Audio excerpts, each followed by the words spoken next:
In today's video, we're going to discuss the difference between chipping and pitching. I'm going to share with you a really simple concept so you know when you should chip and when you should pitch. Make sure you check this video out.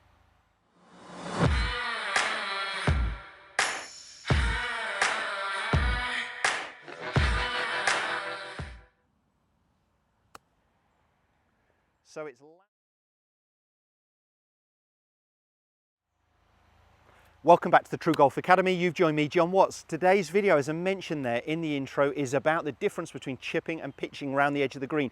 It's an area I find a lot of amateurs get very confused and they almost get caught in a halfway house. They don't know which one they're trying to play and they get in a bit of a muddle with their method. I'm going to give you a real simple idea so you know when to chip, when to pitch, and I'm also going to talk about the differences in setup and swing to help you hit those golf shots. If you're new to my channel, you haven't already, please do consider subscribing. If you hit the little bell icon, it just notifies you every time a new video goes live. The info for my social media also just coming along the bottom of the screen, well worth checking me out on there. Also, so let me quickly, I'll start by hitting one chip, one pitch, and let you guys see the difference and then we'll discuss them. So I'm going to hit the chip and run first of all. On this one, I've got my 52-degree gap wedge, but I could use lots of different clubs. I just think this is about right. So it's landed about a yard onto the green. There's a little ridge there. I'm 10 yards from the edge of the green. It's about 22 yards to the flag. There's a little ridge at about 12. So I wanted to land it this short and let the ball roll up the hill. And you can see that's finished up there to about, what, 3 foot, 4 foot. Now for the pitch shot. And then let's talk about, hopefully you can see some differences between these two in terms of the trajectory, the setup, the method.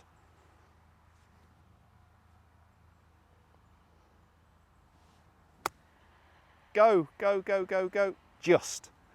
I thought that was going to be a little bit short there. I didn't want to land it into that hill. It just flew it, and you can see it's finished up there to a couple of foot. So there is a difference between those two methods that I was using. Yes, I used a slightly different club. That was my 58-degree, but I could have easily pitched with my gap wedge as well. I just wanted to be able to land the ball and stop the ball a little bit quicker, hence using a bit more loft. So yes, there was a slight different club choice on that particular shot, but there's a lot of differences in terms of the setup. Why would I play one over the others? For me, a chip and run is the handle nice and high, more like a putter angle. The ball I would prefer further back just so I can get my sternum ahead of the ball and really set my pressure onto my lead foot. And I don't want to use any wrist action, so this will feel more like a putting action, no real wrists.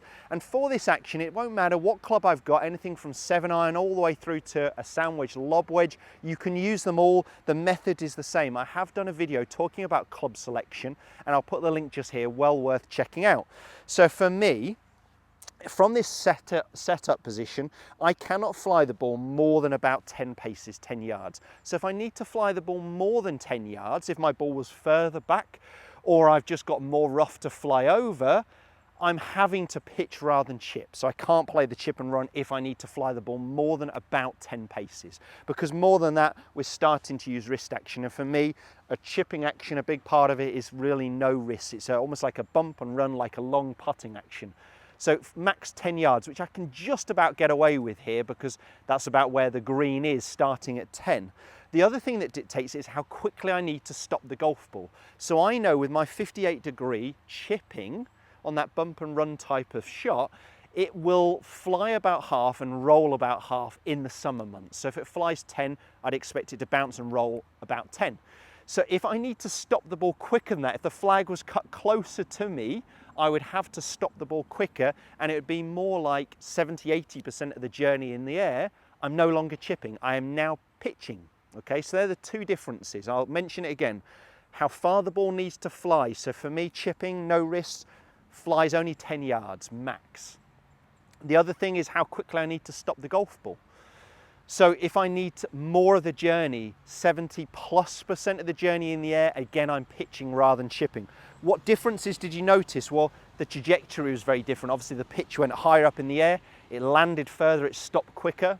The chip and one went lower and it ran more, it rolled more on landing. So for me, the chipping action, let me set up to one more. As I sort of mentioned already, the ball was back.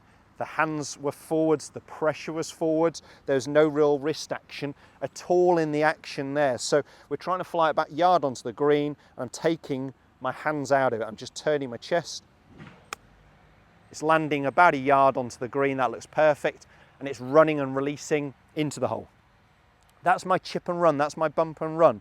If I've got both options, that's the simpler one. For the majority of golfers, they are going to be better chipping than pitching if they've got both options. But you need to be able to play both because you're not always going to have both options. It might be that my ball's further back. It might be the pin's closer to me. It might be that I've got more rough to carry and therefore I'm having to pitch rather than chip. Pitching, what differences did you notice when I played that higher one? Well, the ball was just forward to center. My sternum was more over the ball rather than ahead of it. My pressure was still forwards, but more like 65%, not 80.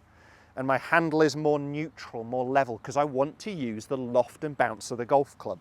So when we are pitching, we're allowing that club to really catch up and start to feel like it's passing our hands. It is not our hands ahead of the golf club driving forward. So it's using the loft, it's using the bounce. You will see, because I'm flying it further, there is a longer swing. Oh, the right action. I've just landed it too short. It's got to land the other side of the ridge. But it does show me my chip and run was my simpler option. If I've got both, I'd always go for the chip and run rather than the pitch shot. As I said, you need to be able to execute both shots to be a good golfer. One more pitch, a little bit longer. Got that digging in just a touch. You can see on landing there. So on that particular one, not my best at the last one, I had my hands obviously a little bit more forward. So when we are pitching, we've really got to allow that club to catch up and feel like it's passing our hands. And I have done a video on that feeling of almost throwing the club and turning your body. We do not want, when we're pitching, especially from soft, lush conditions, our hands leading the golf club, because it's going to encourage that leading edge there, that knife edge, to start to dig. Chipping, chip and run, we are using that knife edge, but we're guaranteeing we're hitting the ball first and we're driving it obviously pretty low. As I said, you need to play both, but you need to understand when to play the chip, when to play the pitch. Obviously, the higher success rate, as I just demonstrated very well, was the chip and run. Play both, know how to play both, but hopefully this video is really going to help you understand the differences between the two and give you a clear indication of when you should play which shot. If this video has helped, as I mentioned at the start, hit the thumbs up, share it with as many golfers as you can that also get confused about chipping and pitching, and hit the subscribe button for me. Cheers, guys.